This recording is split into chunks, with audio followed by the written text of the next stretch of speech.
কি লেগেছে ডাক্তারি করছিলাম, কেউ কেউ বলে ডাক্তারের যা পড়তে পারে তো কেন করছে, কারণ যে জায়গায় চাকরি করতে যায় কর্মীদের কাছে লিখতে নালে আপনারা চাকরি করতে উদার একজনের জ্বর আছে আপনারা পরশু দিলেই পরে দিবে 3-4-5টা দিন পরে কয়েকটা দিন এই যে মানুষগুলো আগে আমরা দেখছি আমাদের এলাকাতে ডাক্তাররা ইংলিশ শিখতে পারত, কোন রকম যে চাইতো প্যারাসিটামল তুলে দিত, আর একবারে মানে যখন বাচ্চা সন্তান আইতো তখন একটা দিন ডেলিভারি ইনজেকশন, আরেকটা দিন প্যারাসিটামল ইনজেকশন সরকার। আপনাদের এখানে ছিল কিন্তু জানেন আমরা দেখছি নিজে এখন ডাক্তার যারা ইমানদার যদি ডাক্তার হয় সে মানুষকে ইমানদার না বানায় মানুষের যদি ডাকাতি করে এই ডাক্তারের দ্বারা মানুষ হেদায়েত পাইব না মানুষ এই ডাক্তারের প্রতি এমন নাকশ হইব আর মনে করবো কিয়ামতের দিন করে পায়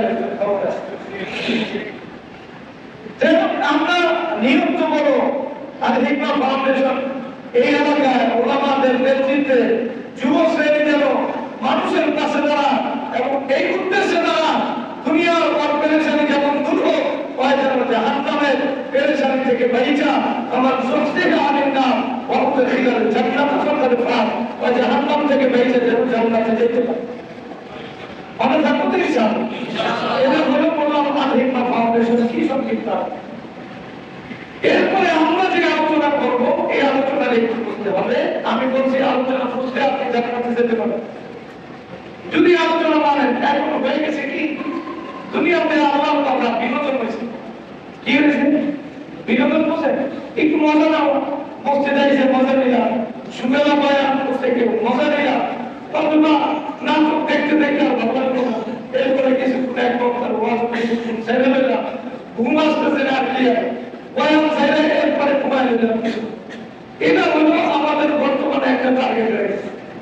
আর কি করবো কিছু একটা মানুষ ঘুম আসতেছে না কি আর ঘুমায় হেদায়েত পাওয়ার যে উদ্দেশ্য, জীবন বদলানোর যে উদ্দেশ্য, আল্লাহর কথা এটা যে শুধু কাজ করার মতো না, এটা যে জীবনের প্রতিফলন ঘটাইতে হয় এই উদ্দেশ্যে এখন আর মুসলমান নাই। মুসলমান এখন যদি রিংটোন একটা দিয়ে দেয় আজানের ধ্বনি মনে করো এটা তো ভালো মুসলমান, ওই রিংটোন দিছে আজান দিছে কোরআন তেলাওয়াত দিছে মহব্বত আর আবেগ দিয়া, কিন্তু আসলে রিংটোন কোরআন তেলাওয়াত আর আজান দেওয়া যায় কিন্তু দিছে ভালোবাসা নেই।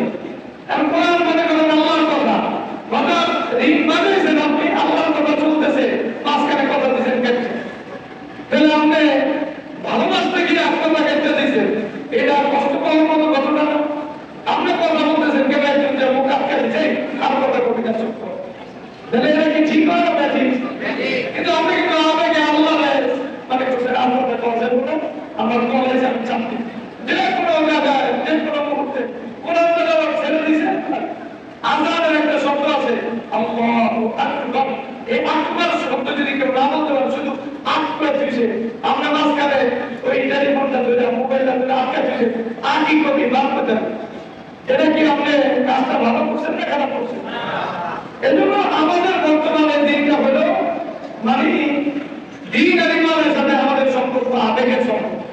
আবেগ মানে হলো আমরা মানে সর্বদাতে রাত্রে একদিন এমন ইবাদত করো এরপরে আল্লাহ তো দুইটা গ্যারান্টি দিব পিছনের গুনাহ আর সামনের 1 বছর আমার গুনাহ করো তুমি কিছু করতে পারবে না, কারণ পরবর্তী সর্বদা দায়রা আমার এই ঝামেলাই করবো। এদের সাথে দিনের কি সম্পর্ক যে আমরা দিনের ভিতরে 5 বার নামাজকে ফরজ করছেন, একবার ওয়াজিব করছেন, ওয়াজিব ফরজ সুন্নতের মুআক্কাদা কোন লেভেলে তো সর্বদা আপনার তা আপনি এটার জন্য মনে করছেন এটা পালন করে জান্নাতে যাবে। কেউ আবার 10 জন হাফেজে এই আইনা ভাইকে পড়ায়া কোরআন খতম পড়ায়া 10 জন হাফেজে খাওয়ায়া জান্নাতে চলে যাবে। কেউ আবার বাংলায় মারা গেছে একসাথে সবাই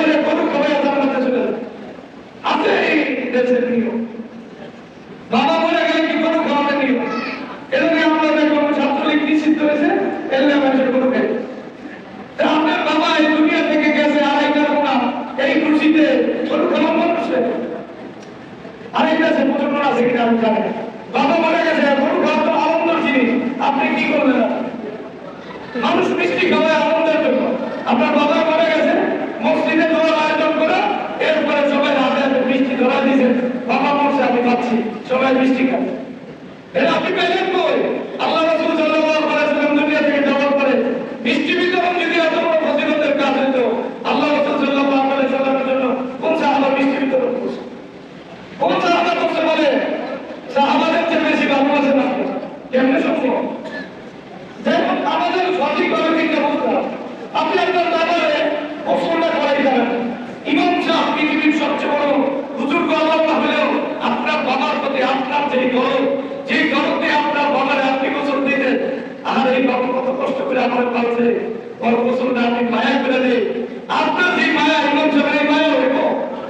আপনি আপনার সব দোয়া যারা আছে সব ইমাম সাহেবের দিয়ে দিচ্ছেন, হুজুর বাইরে লেগে দোয়া করে, আপনি কি করেন?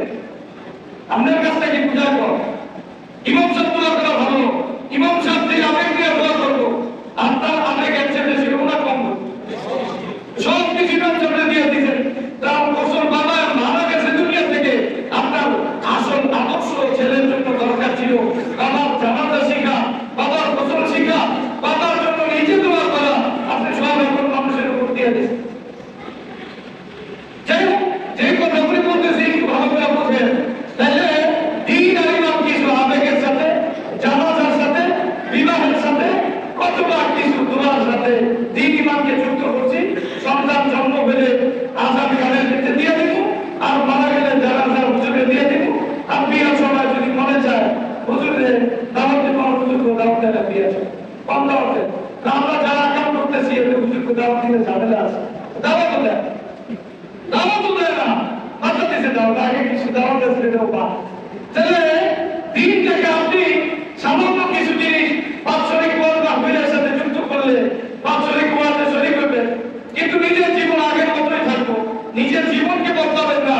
বাবা মারা গেলে তার জিলাপি খাওয়াই দিবেন, গরু কেটে খাওয়াই দিবেন, এখন কমিউনিটি সেন্টার ভাড়া করে একবারে ব্যাপার দেয় নারীদেরকে একসাথে, কি সুন্দর মজা করে খায়। এই বাবা এই যে কুলাঙ্গার সন্তান, এই সন্তান বাবার জন্য কি নিয়ে আসলো? ওরা বাবা মরে গেছে, হাজার ব্যাপার দ্বারা আয়োজন করা, কমিউনিটি সেন্টার ভাড়া করা, ওই বাবার জন্য কি লাভ হয়ে আসলো? আল্লাহ তাআলা এই কুলাঙ্গার সন্তান থেকে আমাদেরকে মুক্ত করুন।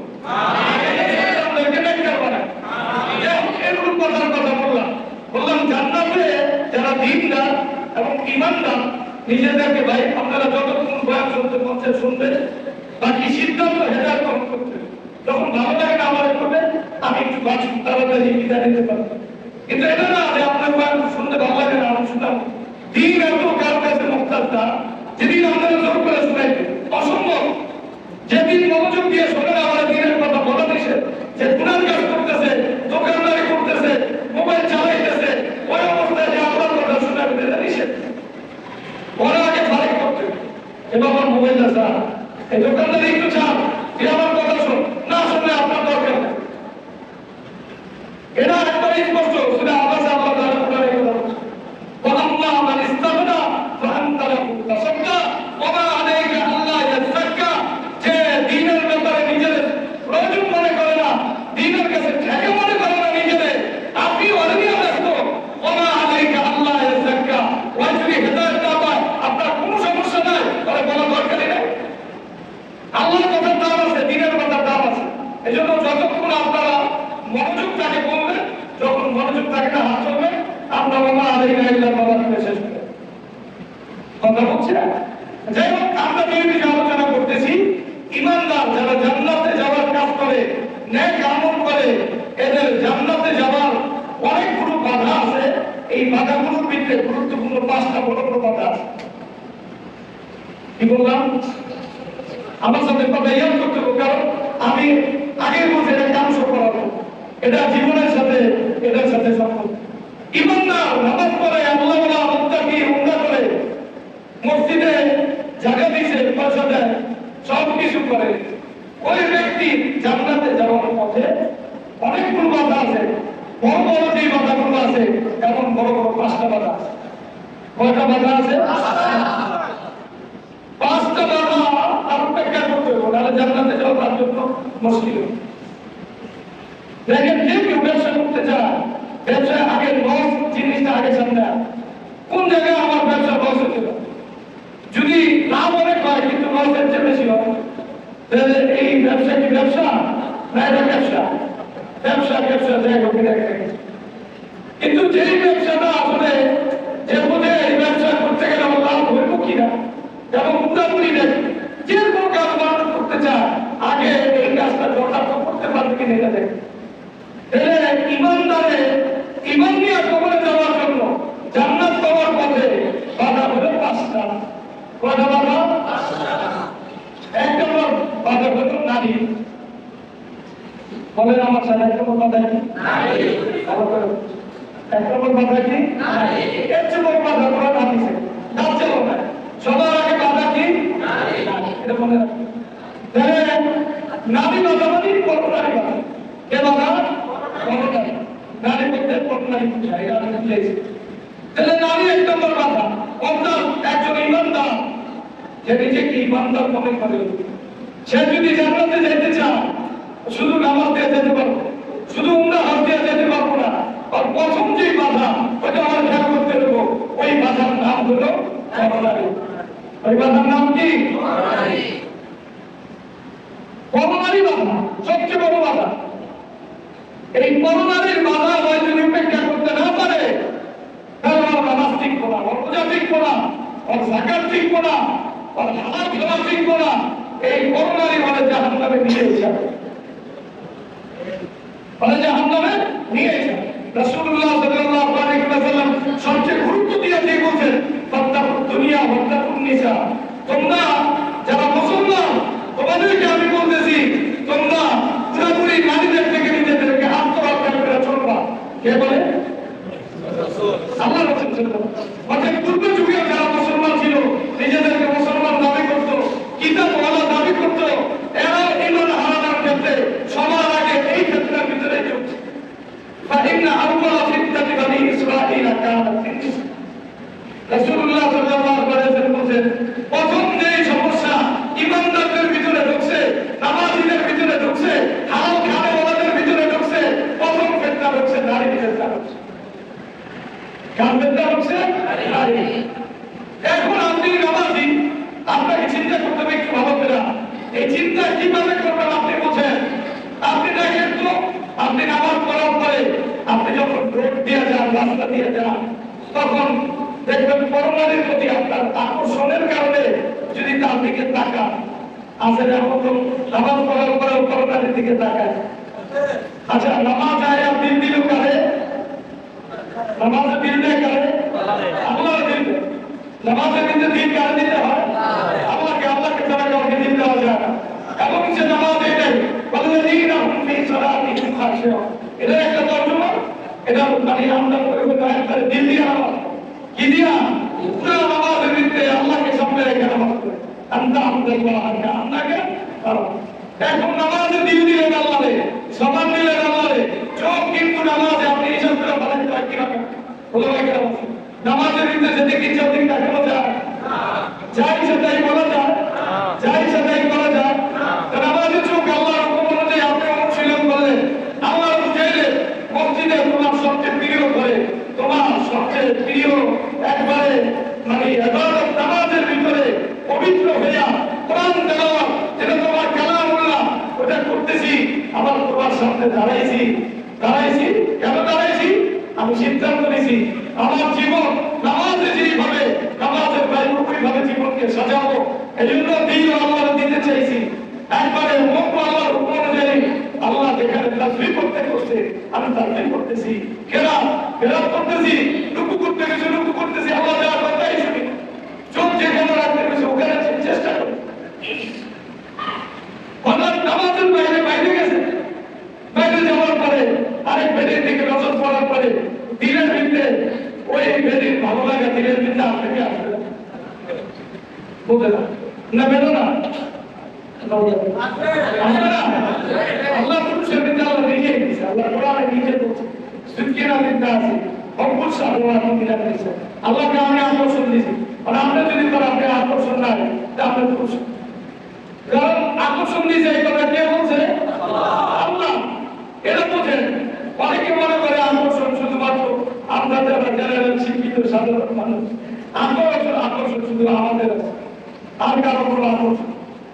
এজন্য আলেম ওলামাদের দ্বারা মনে করে মানুষ তো তারা সমাজের পরিমাণসার কোনো খাদেম, কোনো ছাত্র, কোনো ওস্তাদ এরা মানে কোনো ধরনের মানে অবৈধ প্রেমে জড়ায় গেছে, করতে পারে কি করে?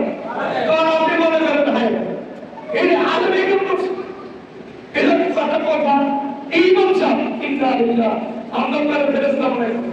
আপনি আপনার ইমান সমস্যা আছে, আলেমকে ফেরেশতা মনে করা যায় না। নবী ছাড়া কেউ মাসুম হতে পারে না, একমাত্র নবীর মাসুম মনে করতে হয়। এর বাইরে আলেমকে মনে করা হয় সে আমার মতো মানুষ, আমি যেমন খাই, আমি যেমন করি, আমার যেমন আকর্ষণ আছে তারও আকর্ষণ। আপনি মনে আলেম মানুষের কাজ করে এই কেমন সম্ভব? আচ্ছা এই অবৈধ কাজ শুধু আলেমের জন্যই হারাম, আপনার জন্য সর্বোচ্চ হারাম। হারাম সবার জন্য না, সরকারে কিভাবে ধোকা দিচ্ছে এটা কোনো সমস্যা নেই, করলে তুই 10টার সাথে প্রেম করো সমস্যা নাই, হুজুর একটা দিকে তাকাইলে এই সমস্যা মামলা। আচ্ছা যে হুজুর ইয়ের সাথে তাকায় মানে নারীদের দিকে তাকায় ওই হুজুরের পিছনে নামাজ যায় যে জিজ্ঞেস এই মাসটা ওই 10টা বেটে লাগে খাবে আমরা কি করবো? সাধারণ এই মাসটা আমাদেরকে জিজ্ঞেস দেখবে তোর মতো যেই লোক এটা নামাজ কারণ তুই টাকা 50টার দিকে আর হুজুর টাকা 1টার দিকে তোর নামাজ হবে নাকি? কথা বলছেন কি বলেন না? যাই হোক বুঝতেই বুঝে আসলে আকর্ষণ সবারই আছে, এবং কে যত পর্দা করা চলতে চায় তার আকর্ষণ তত বাড়ে। যে পর্দা করে না আর কোনো আকর্ষণ, ওর আকর্ষণ আর মানে যে পর্দা করে নারীদের দেখবো না, নারীর পাশ দিয়ে হাঁটবো না, নারী যদি পাশ দিয়ে যায় একটু গেলাম যদি লাগে রাখে পাশ দিবে ওর দিলের ভিতরে একটু ঝামেলা তৈরি কথা বিশ্বাস বাঁচতে চায় শয়তান ওর পিছনে রাখবো, যে বাঁচতে চায় আমার নিজেই শয়তান, ওর পিছনে শয়তান রাখবো কি করবো? আমরা আমার কথা বুঝেন না? এটা বাস্তব কথা যে যত বাঁচতে চায় তার তত আকর্ষণ বেশি। ভালো করে বুঝে আকর্ষণ একজন মানুষ মুত্তাকি হতে চায় আর আল্লাহ ওর দিলের ভিতরে নারীর আকর্ষণ বাড়ায় দিল, কথাটা কি আমরা কাছে একটু কেমন কেমন লাগতে পারে। এবার আল্লাহ আর আল্লাহ দিল বাড়ায় না, আল্লাহ দুনিয়া পরীক্ষার লেগে পাঠাইছে যে যত বড় আল্লাহর কাছে নেককার হতে চায় আল্লাহ আকর্ষণ বাড়ায়, কিন্তু আল্লাহর ভয় বেশি। আর প্রত্যেকটা স্টেপ প্রত্যেকটা জায়গায় আল্লাহর ভয়কে জয় করা ওই সামনের দিকে আগাইতে থাকে। কারণ যেভাবে দুনিয়াতে যত বেশি পরীক্ষা দেয় ওর বর্তমান তত বাড়ে, আর ইমানদার তত বেশি আকর্ষণ, তত বেশি আল্লাহর ভয়, আল্লাহর কাছে ওর মাথা ধীরে ধীরে বাড়ে। আকর্ষণ দিয়ে আল্লাহ কাউকে ঠকায় নাই, বরং আল্লাহ আকর্ষণ দিয়ে আল্লাহ তারে জিতাইছে। দেখবেন যারা গুনাহ কাজ করতে কম করে একটু বয়স হয়ে গেলে, মধ্য বয়স একটু বার্ধক্যে উপনীত হয়ে গেলে হাত পা সুস্থ আছে, শরীর মোটামুটি তাজা আছে, কিন্তু আমাদের দেশে যেহেতু দ্বিতীয় বিয়ার প্রচলন নাই, বউ অনেক আগে বেড হয়ে যায়, এটা আর কাজে থাকে না, 50 বছর পরে ওটা আর কোনো কাজে থাকে থাকে তখন বেলা একটু কাজের লোক।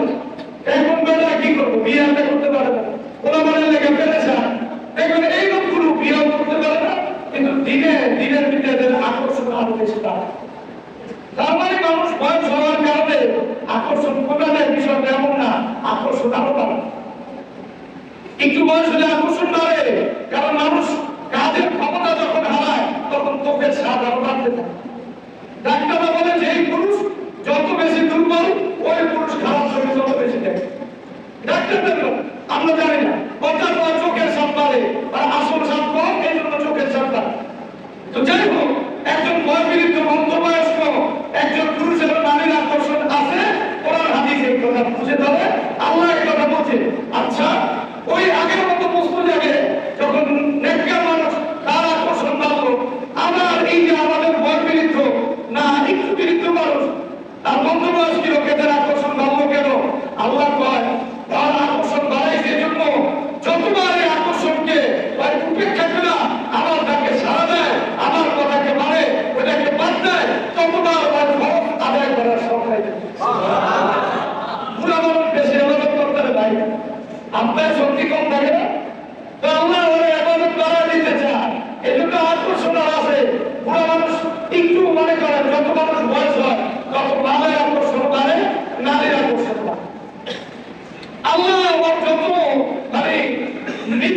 কাছাকাছি আসতে থাকে, আল্লাহ আকর্ষণ বাড়ে না, ওর পরীক্ষা নেয়, ওই মালকে বাদ দেয় কিনা, ওই আমার দিকে আসে কিনা, ওই নারীকে বাদ দেয় কিনা, আমার কথা মনে করা নারীর আকর্ষণ বাদ দেয়, ওই এখন আমল বেশি করতে পারে না, এজন্য ওই আমলের জায়গা পূরণ করা দরকার।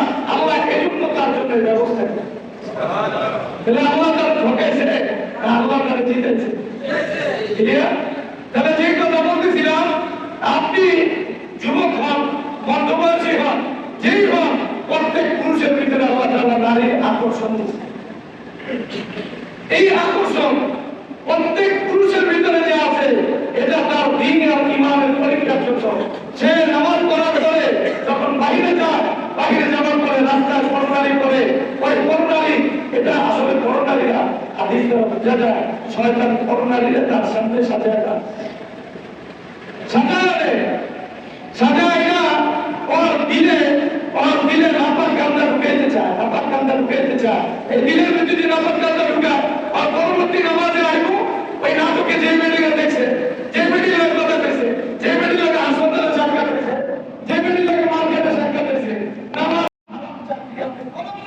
যাতে কিয়ামতের দিন আল্লাহ বলে, কুলু ওয়াশরাবু হানিআন বিমা আসলাফতুম ফিল আইয়ামিল খালিয়া। বান্দা তুই আমার লেগে তুই কাকে আছে? আমি কিন্তু রক্ষাকে বলে রাখছি, দুনিয়ার সবাই ভালোবাসে ভুলে গেলে আমি ভুলি না, আমার জন্য ত্যাগ করছো। আজকে কিয়ামতের দিন সব নবীদের সামনে ঘোষণা করলাম, বাস তুই সবচেয়ে সুন্দর জীবনে থাকবি, আর তুই খাবার কষ্ট করছো, নিজেকে কষ্ট করছিস না, দিন মানতে গিয়া এবার তোরে আমি ঘোষণা দিলাম, কোনো ওয়াশরাবু, যা মনে চায় খাইতে থাক, বিমা আসলাফতুম ফিল আইয়ামিল খালিয়া। অতীতে যে আমল করছো, আমার জন্য চাকরি ছাড়ছো, আমার মায়া আছে তোর জন্য। আমি জানি দুনিয়ার খানায় খাবাই আছে ভিতরে পদ্মা দিয়ে দে, দুনিয়ার নেওয়ার দিয়ে যদি পদ্মা দিয়ে দে, এটা তো আসল পদ্মা হবে না, যেই নেওয়ার শেষ হবে না, যেই নেওয়ার শুরু আছে শেষ নাই, যেই খানার শুরু আছে শেষ নাই, ওই খানা আজকে তোরে আমি খাবার পদ্মা দিয়ে দিলাম, তোর কত খাইতে মন চায় তুই খাইতে, তুই খাইতে চাস, তোর যত খাইতে মনে চায় তুই খাইতে। তাইলে যারা ভোগের সাথে জান্নাত কামাইতে চায়, মনে করে দ্বীন আর ঈমানের পথে যেই জিনিসটা বাধা, ওই জিনিসটা সে ছাড়তে পারে না, সে জান্নাতে যেতে পারে না। এই কথা একটু ভালো করে বলতে, সামনে যে কোনো বাকি থাকতে পরে আলোচনা, এটাই তো এই সাক্ষাৎ, শুরু সাক্ষাৎ না, জান্নাত পর্যন্ত আপনাদের সাথে থাকে। আমরা প্রত্যেক মজমা নিয়ত করি, আল্লাহ এখানে রাখি মর্যাদাকে আপনারা তৈরি করো, আর আমরা এখানে বসছি এমন না, আমাদের যেটা মনে পড়ে আমরা একদিন আল্লাহর জন্য এই মসজিদে বসছিলাম, আবার কিয়ামতের দিন আবার আল্লাহর সামনে এই মঞ্চ বানিয়ে যেতে দাঁড়াই, দাঁড়াইতে হবে, ভোগের সাথে না, ত্যাগের সাথে আগাইতে হবে। যে চাকরি আল্লাহ থেকে সরায়, আল্লাহর কসম, যদি ইমানদার হয় ওই চাকরির লাঠি মেরে দেবো। আমি আল্লাহর চাই, আমি চাকরি চাই না, আমি খাওয়া চাই না, আমি পেটটা হইতে চাই না, আমি জান্নাতি হইতে চাই, ওই চাকরির লাঠি দিয়া ওই আল্লাহর দিকে আগা, ওই জান্নাতি। আর সে মনে করে আচ্ছা আস্তে ধীরে তওবা দিল্লাহ করে নিব, আর তওবা করা হয় না, রিজেক্ট হয়ে গেছে, ওই হারাম চাকরির উপর বিল্ডিং এর উপরে থাকছে, এখন কোলাগো হারাম চাকরি বিল্ডিং এ রেখে গেছে। প্রত্যেক ওলামায়ে কেরাম সাক্ষী, যদি তওবা করতে হয় হারাম মানের বিল্ডিং পুরোপুরি বিনা সওয়াবের নিয়তে, সওয়াবের নিয়ত ছেড়ে দিয়ে দিতে হবে। আমাদের দেশে কয়জন মানুষ হারাম টাকার বিল্ডিং, হারাম টাকার দোকান, হারাম টাকার আয় বিনামূল্যে বিনা সওয়াবের নিয়তে গরিবরা দিয়ে তওবা করছে। সবাই তওবা করার অর্থ মনে করছে যা করছি করছি, মসজিদ একটা বানাই দিই, এরপরে দাঁড়িয়ে রাখছি মাশাআল্লাহ, আমার কোনো কষ্ট আর হুজুররা তারা কর এই বাড়ি বাড়ি সাজা আমি ঠাকুর করি, বাড়ি সাজা চাইবো না, তুমি বাড়ি ছাড়বো না, তুমি আসলে জান্নাতকে ছাড়লা, তুমি বাড়ি ছাড়তা, আমার বান্দা তোমার বাড়ি ছেড়ে দিছে, সমাজ এত বড় অবস্থান ছেড়ে দিছে, আল্লাহ করে আমি জান্নাত ফেরত দাও, ফি জান্নাতিন আলিয়া। আল্লাহ বলতেছেন যারা ঈমানদার এদেরকে আল্লাহ ফি জান্নাতিন আলিয়া, সর্বোচ্চ জান্নাতে রাখবো। কারণ ওই বাড়ি যেদিন হচ্ছে আমার সুদের টাকার বাড়ি, ঘুষের টাকার বাড়ি, কিস্তির টাকার বাড়ি, হারামের বাড়ি, জান্নার বাড়ি, অন্যের যে মেয়েরা গেছি ওই টাকার বাড়ি, আমি ভোগ করে আল্লাহর কাছে গেলে আমি জাহান্নামে যাবো। ওই দিন পূজার পরে ওই নামাজ রোজা ঠিকই পড়ে, কিন্তু আসল তওবা হলো ওই মালগুলো একবারে সওয়াবের নিয়ত ছাড়া গরিবদের দিয়ে দেয়। এই ব্যাপারে কোনো ওলামায়ে কেরাম ইখতিলাফ নাই, ইখতিলাফের সুযোগ নাই, কিন্তু আমি বাংলাদেশে বহু লোক তালাশ করছি, আল্লাহ বলে কিছু লোক পাইছি তারা তো পেরেশানি না, কিন্তু অধিকাংশ লোক সে নামাজ পড়ে কিন্তু সুদ ছাড়ে না, বাড়ি ছাড়ে না, হারাম ব্যবসা ছাড়ে না, হারাম চাকরি এখনো চলে, নিজের ব্যবসা এখনো করে, মসজিদে আসা কি করবো আল্লাহ সেজদা নাই, কপাল করে এই করে চিন্তা করছে কিসের ব্যবসা ছাড়লে কেমনে চলবো।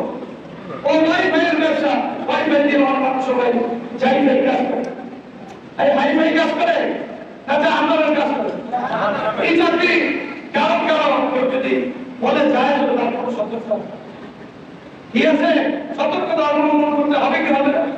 আপনার ওয়াইফাই চাকরি করা যদি আল্লাহ ওয়াইফাই দিয়া কে হাইফাই করছে তখন ব্যাস। এখন আমি বললাম ভোগের সাথে চলে না, ইমান ত্যাগের সাথে চলে, দিন ত্যাগের সাথে চলে, জান্নাত ত্যাগের সাথে চলে। আল্লাহ রাসূল সাল্লাল্লাহু আলাইহি ওয়াসাল্লাম পৃথিবীর সবচেয়ে পবিত্র ভূমি মক্কাতুল মুকাররমা এই দিনের কারণে ছেড়ে দিয়েছে, নিজের ঘর ছেড়ে দিয়েছে, নিজের মেয়েকে রেখে আসতে বাধ্য হয়েছে।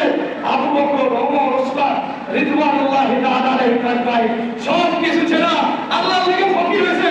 আল্লাহ কাছে লিল ফুকারাইল মুহাজিরিন, আল্লাহ আগে মুহাজির বলে নাই, আল্লাহ আগে কইছে লিল ফুকারা। এই যে ফকির, এই যে ফকির, এই আবু বকর ফকির, ওমর ফকির, এই যে ফকিরের এক দল আমার জন্য হিজরত করতেছে, আমার জন্য ফকির হয়েছে, আমার জন্য বাড়ি ছাড়ছে, আমার জন্য ঘর ছাড়ছে, আমার জন্য এলাকা ছাড়ছে। আল্লাহর কসম ইমানদাররা যদি এখনো সিদ্ধান্ত নেয়, হে আল্লাহ তোমার জন্য প্রয়োজনে ঘর যদি বাধা হয় ঘর ছাড়বো, বাড়ি বাধা হলে বাড়ি ছাড়বো, পরিবার বাধা হলে পরিবার ছাড়বো, ব্যবসা বাধা হলে ব্যবসা ছাড়বো, দোকান বাধা হলে দোকান ছাড়বো, শিক্ষা বাধা হলে শিক্ষা ছাড়বো, বন্ধু বাধা হলে বন্ধু ছাড়বো, সমাজ বাধা হলে সমাজ ছাড়বো, দল বাধা হলে দল ছাড়বো। আল্লাহ এদের জন্য বলে আরে তুই আমার নেওয়ার জন্য সব ছেড়া, তুই গরিব হয়েছিল, এই গরিব তো মুহাজির আনসার না হয়েছে লিল ফুকারাইল মুহাজিরিন, এরা আমার কাছে প্রিয়, এরা আমার জন্য সব ছাড়ছে। এই জন্য কিয়ামত যত আসবে তত বেশি হোক না, সবচেয়ে বেশি ত্যাগের সাথে জান্নাতের পথে হাঁটতে হবে। আমার সমাজে মেয়ে না দেখ, ছেলে না দেখ, টাকা না দেখ, আমি বাবার কাছে ধিকৃত, আমি ইমাম সাহেবের কাছে ধিকৃত, মুয়াজ্জিনের কাছে ধিকৃত, কিন্তু আল্লাহর কসম, আল্লাহর কসম আমার কর্মেও যদি কাপড় কম থাকে, আমার পেটেও যদি ভাতটা থাকে, আমার আলোচনা আসে আসি না, আমার আলোচনা আসে আসি হয় এমন লোক দরকার যারা সব ব্যাখ্যা করতে পারবে, সব চাকরি ছাড়বে, সব ব্যবসা ছাড়বে, সব নামাজ ছাড়বে, সব তিরস্কারকে মাথা পেতে নেবে, আসে আসি আল্লাহ তাদের জিকির করবে। এবং শুধু তা না, কিয়ামত পর্যন্ত ওদেরকে নিয়ে যারা তিরস্কার করছে আল্লাহ জান্নাতে ওদের আলাদা সিংহাসন দিবে, সিংহাসন দিয়া যারা তিরস্কার করছে সব তীরে দাঁড় করা করে দিতে দাঁড় দেখে তিরস্কার তোর এবার আমি মিটাই দিতেছি তোর সব। এবার ভালো করে বলছেন ভাই, আমার কথা কি কষ্ট পেতেছে না? কোন ইমানদার আল্লাহ আল্লাহ রাসূলের কথা কষ্ট পেতে পারে? এই কষ্ট পাওয়া ইমানদার না, ইমানদার না, আমার ভিতরে ইমান নাই। আমরা হয়তো ফয়সালা দিব না, কিন্তু আল্লাহর কসম ইমানদার হিসাব করতে পারবে না। আল্লাহর কথা, ইমানের কথা শোনার পরে দিলের ভিতরে যারা শুরু হইল আসে না, মসজিদে জায়গা দিয়েছে, মসজিদের কমিটি মসজিদ আইছে, ইমাম সাহেব ইমানের কথা বলছে, ইমাম সাহেব তার দল আল্লাহর বিরুদ্ধে কাজ করছে, ইমাম সাহেব দলের বিরুদ্ধে কথা বলছে, বা গরম এই রাজনীতি মসজিদে করতে আসবেন না, তার জায়গা দরকার মসজিদ, এই সমস্ত কথা যে বলে আর আপনি আমাদের ভিতরে কোনো ব্যবস্থা না। মসজিদে বানাতে হয় জানোয়ার আর মুসলমান না হয় বেঈমান, আল্লাহর কথা সহ্য করতে পারে না, সুদের বিরুদ্ধে কথা সহ্য করতে পারে না, শিরকের বিরুদ্ধে কথা সহ্য করতে পারে না, বেদাতের বিরুদ্ধে সহ্য করতে পারে না, ওই ওর যে কোনো গুনার কাজে লিপ্ত, ওই মনে করে অনেক কথা বলছে, আর ইমাম সামনে কণ্ঠ স্তব্ধ করে আল্লাহ ওর কণ্ঠ কিয়ামতের দিন স্তব্ধ করবে। আলিয়াউমা নাখতিমু আলা আফওয়াহিহিম ওয়া তুকাল্লিমুনা আইদিহিম, আর তোর কণ্ঠ আমি স্তব্ধ করে দেব। তুই স্তব্ধ, তুই আল্লাহর কথা, আমার ঘর যেখানে আমার কথা, নামাজ পড়ার কথা, ওখানে আমার আওয়াজকে তুই বন্ধ করছো। তোর মতো জানোয়ার, তোর মতো শয়তানের আজকাল দুনিয়াতে কোনো জানে। আপনারা কথা বুঝছেন? আল্লাহর ঘরে আল্লাহর কথা বলতে পারবে না এমন বাধা তো হিন্দুরা হয়েছে, তাই না? আর আপনি নিজেদের অনেক বড় মুসল্লি আল্লাহ মনে করে একবারে শিরকের বিরোধী মানুষের কথা বলতে পারবে না, কুফরের বিরুদ্ধে বলতে পারবে না, সুদের বিরুদ্ধে বলতে পারবে না, ঘুষের বিরুদ্ধে বলতে পারবে না, হিংসার বিরুদ্ধে বলতে পারবে না, আপনার দলের বিরুদ্ধে বলতে পারবে না। আপনি আসলে কোন তবকার মুসলমান আপনি জানেন? আপনি ভোগের মুসলমান। কিসের মুসলমান? এই মুসলমান আল্লাহর কাছে জান্নাতি না। ভোগের সাথে একজন সাহাবা জান্নাতে যাওয়ার স্বপ্ন দেখে না। প্রত্যেক সাহাবা হয় করেছে আনসার, তাহলে মুহাজির।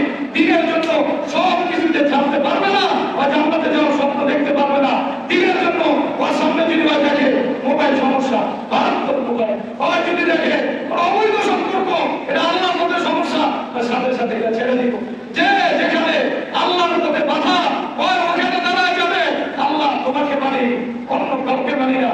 ওর পিতা মাতা বাধা দেয়, যা না নামাজ পড়তে চাইতে পারবি না, ইমানি মুজাহিদা চাইতে পারবি না। ওই বাধা, বাপ্পা বাধা দিছে, বাপ্পার কথা মানা জরুরি। সে মনে করে ওর ভিতরে এখন ইমানের পূর্ণতা আসে না। আল্লাহর কথা চেয়ে বেশি বাপ্পার কথা মানা অসম্ভব, অসম্ভব। বাপ্পার কথা মানতে হয়, পরিবারের কথা মানতে হয়। কোরআন বলতেছে, আল্লাহ তাআলা বলতেছে কোরআনে, লা তাত্তাখিযু আবা'আকুম ওয়া ইখওয়ানাকুম আউলিয়া ইন ইসতাহাব্বুল কুফরা আলাল ঈমান। খবরদার, তোমার বাবা, তোমার ভাই কুফরকে যদি পছন্দ করে, ওদেরকে দিলে জায়গা দিবা না, জায়গা দিবা না। ওয়া ইয়াতাওয়াল্লাহু ফাউলাইকা হুমুজ যালিমুন। তোমাদের ভিতরে কেউ যদি এদেরকে দিলে জায়গা দেয়, ওরা সত্যিকারের জালেম। কে বলছে? আল্লাহ। আছে এই সমাজে এই দিনের চর্চা আছে। তাহলে দিন মানতে হয় ত্যাগের সাথে না ভোগের সাথে? কিভাবে ত্যাগের সাথে? আমার মন চাইতেছে কোন নারীর দিকে তাকানো। আমি জানি জান্নাতে যেতে হলে ত্যাগের সাথে যেতে হয়। মোবাইল আমারে বাধা দিতে পারে না। মোবাইল আমি ছুঁড়ে ফেলি, বন্ধুরে ছুঁড়ে ফেলি, শিক্ষা ছুঁড়ে ফেলি, সব ছুঁড়ে ফেলি। আমার দিন একমাত্র আল্লাহর জন্য তৈরি। আমি শুধু একমাত্র আল্লাহকে নিয়ে চলতে চাই।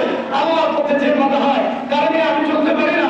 তুমি আর একটু সামান্য দেখো, এই সংসারে দেখো খোলা আছে, ওই একটা মেডিকেল রিপেয়ার করে বেরিয়ে গেছে, পাচ্ছে না, পাচ্ছে না, করছে না, সমাজ কি করবো তা কে নাই।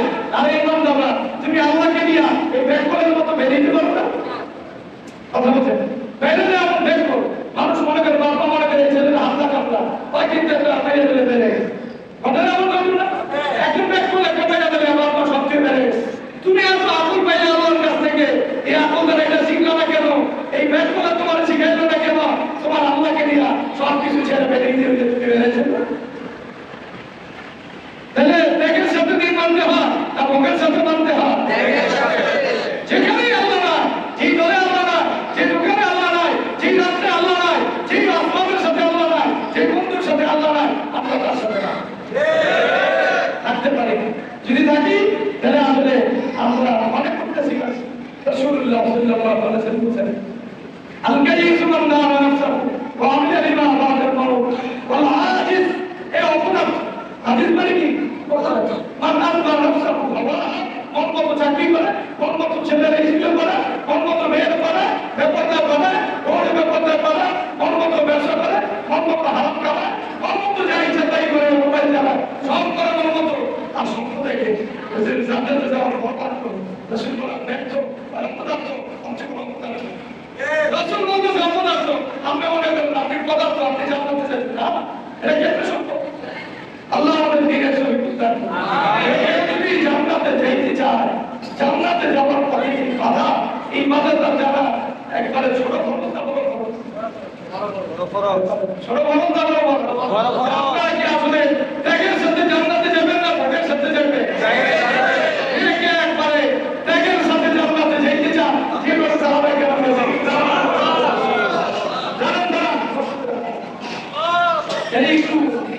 সেইটা করছে আল্লাহ আমরা ত্যাগ করেই তোমাকে পেতে চাই, আমরা ভোগের সাথে তোমাকে পাইতে চাই না। যেখানে তোমার মধ্যে বাধা আসবে তার সাথে আমার সম্পর্ক শেষ। তোমার অনুমতির বাইরে ব্যবসার সাথে আমার সম্পর্ক নাই, আমার দোকানের সাথে আমার সম্পর্ক নাই, আমার পরিবারের সাথে আমার সম্পর্ক নাই, আমার মায়ের সাথে আমার সম্পর্ক নাই, আমার শিক্ষার সাথে আমার আমার বন্ধুর সাথে আমার সম্পর্ক। আমার থাকবেন ইনশাআল্লাহ। সময় বেশি ঘুরি দেখতেছি ইয়া মাশাআল্লাহ, দেখছেন মুসলমানের ভিতরে আলো আছে, কি আছে? আল্লাহকে মহব্বত করে। আসলে শয়তানের ধোঁকা, সমাজের ধোঁকা, দলের ধোঁকা, সমস্যা আচ্ছা যাই হোক, আমরা যেই কথা বললাম আমরা বলছি ভালো করে বলছি এই মজলিস থেকে আমরা ফায়সালা করবো, আমরা জান্নাতে যাবো কি এটা বলছিলাম কি না? তাহলে আমাদের তো দুটো বিষয়, আজকে থেকে পরনারীর গুনায় আপনি আর জড়াবেন না, আর আল্লাহর বিরোধী কোনো কাছে জড়াবেন না। আপনি জাহান্নামে যাবেন না জান্নাতে যাবেন? বলেন, আল্লাহর জন্য যদি সব ছাড়তে আপনি প্রস্তুতি নেন, আল্লাহ কি আপনার জন্য জান্নাতের সুসংবাদ দিবে কি দিবে না? আমি বলছি না এই সামান্য বয়ান আপনার কাছে সামান্য মনে হলো, এই বয়ান যদি আপনি মানেন, আমাকে যেন আল্লাহ মানার তৌফিক দেয়, এবং আমি আর আপনি যদি এটা মানি, তাহলে আমি আর আপনি হলাম জান্নাতের কাছে। মানবো কি মানবো না? যদি আমরা আমাদের জীবনে শপথ দিতে পারি কোনো পরনারী আমার সামনে আসবে না, কোনো হারাম আমার সামনে আসবে না, আমি তো আল্লাহর কাছে এই চুক্তি করছি, আমি তোমাকে মানবো, আল্লাহ তো বিরব্বিক, এই তুই আমার মানবি না? আমরা সবাই বলছি আল্লাহ তোমারই মানবো। ওই চুক্তির ভিতরে বরকত থাকতে হবে। আল্লাহকে মানতে গিয়া যে কোনো ত্যাগ আমরা করবো ইনশাআল্লাহ। আল্লাহ তুমি আমাদের তৌফিক দান। আমাদের এই ফেতনার যুগে, ফেতনার পরিবেশে ফেতনামুক্ত থাকার জন্য তৌফিক দান। আমিন। আল্লাহ দোয়া হবে। আর কোনো কথা আছে কি ভাই? ফাউন্ডেশনের লোকে আর কোনো কথা আছে? আল্লাহ আমাদেরকে দ্বীনের সহিত বুঝতাম। আচ্ছা, দ্বীনই মানে মুজাকারা মজলিস দরকার আছে না? আছে। কার কার কাছে দরকার আছে? সবার কাছে। আল্লাহ